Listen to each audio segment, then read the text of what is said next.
says platelets, but because we do have platelets, this is our platelets, our thrombocytes here.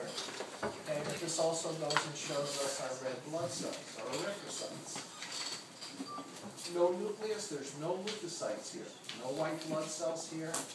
You need to have a nucleus to have a white blood cell. So platelets, thrombocytes, erythrocytes are red blood cells.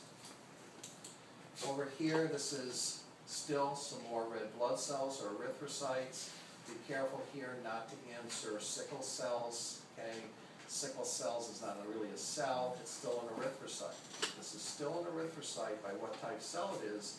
It shows the disease or the disorder, sickle cell anemia. Okay, over here looking at our white blood cells are leukocytes. When we look at these, I always decide, is it a site or a fill first? Let's start big and let's go smaller. Okay, all of your sites have a big nucleus that takes up almost the whole cell. So you have to decide, is it a lymphocyte or is it a monocyte?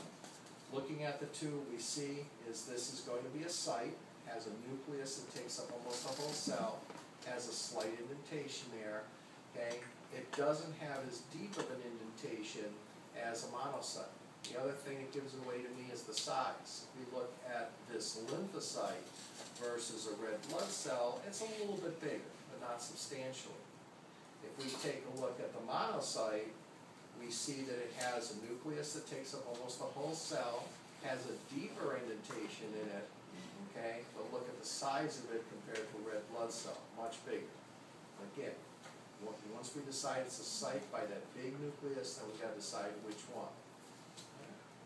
Our fills typically have a lobed nucleus, and our neutrophils just a lobed nucleus. This is actually connected here, it's just in the slice, it doesn't show it there.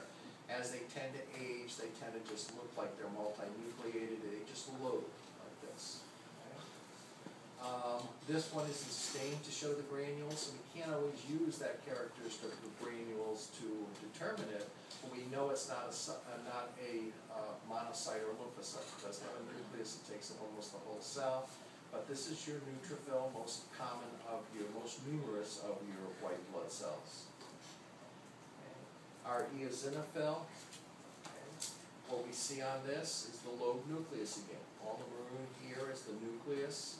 But this one's a little bit different than the neutrophil in that we see this two colors here, this maroon and this blue with this kind of staining. That's the eosinophil. Our basophil, this one is stained to show the granules. When you stain the granules, you don't see the nucleus. So it's just a matter of picking and choosing to show you different ones. Characteristic granules here we see, and so this is our basophil.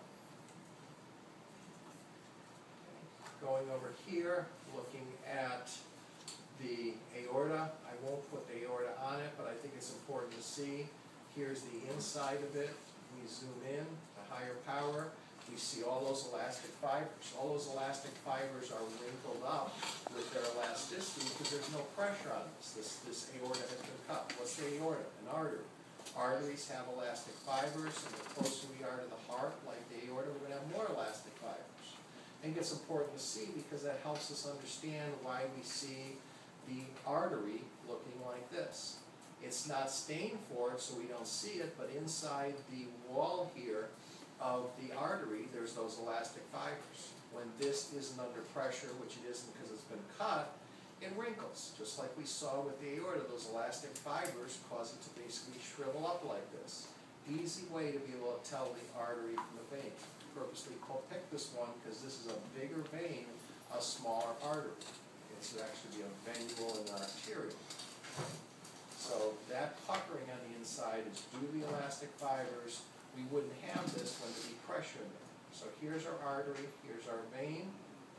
We go and we look at it at higher power, we can see right there, that's the artery, that's the vein right there. Over here, this is our lymphatic vessel. You can see how thin walled it is. This is our valve. Right there we see what looks like an upside down V. Okay? And on this, so I would ask you, what is this structure? This is a lymphatic vessel. what is this structure right here, lymphatic valve. And off your pick list, you have up and down. I would ask you what would be the direction of lymph flow. In this case, it would be this way. It can go through the valve, but then as those flaps there close off, it can't back up. Now, if I switch it around, now the direction of lymph flow would be down in this case. Say that one more time, I'm gonna ask what, that's a valve. Vessel, valve, and what's the direction of flow? Okay. The flow can go through it, but then it can't backs up. It can't go back down. Over here, we have a lymph gland.